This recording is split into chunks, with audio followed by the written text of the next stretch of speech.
Hindi lamang galit ang Diyos sa kayabangan at kasinungalingan. Galit din ang Diyos sa pandaraya. Tunghayan natin ngayon ang mensahe ng ating devotion sa pagpapatuloy ng ating series na Hate ni Lord Yan, ang mandarayang puso. Naniniwala si Mario na ang tunay na tagapagmana ng lahat ng ari-arian ng mga magulang ay ang panganay na anak na lalaki. Kaya nang magkasakit ang kanilang ama, agad-agad siyang nag-appear muli sa buhay nito.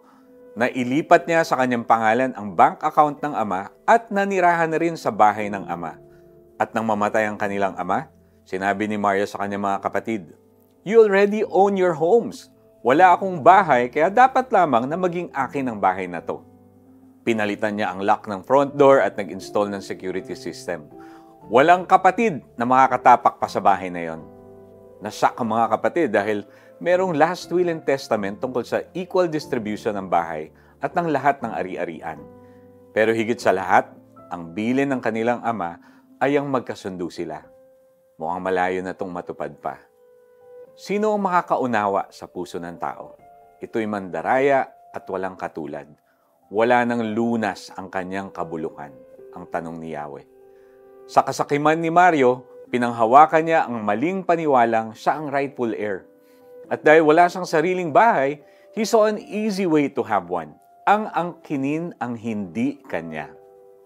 Sa ating sinful state, sa kabulukan ng ating puso, laging kapos ang ating kasiyahan sa buhay.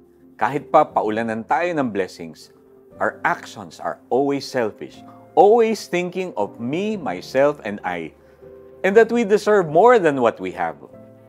Sinabing ang kabulukan ng puso ay isang terminal na kondisyon that can only be treated by one thing, ang pagtatanim sa ating mga kalooban at ang pagsusulat sa ating mga puso ng mga kautusan ng Diyos.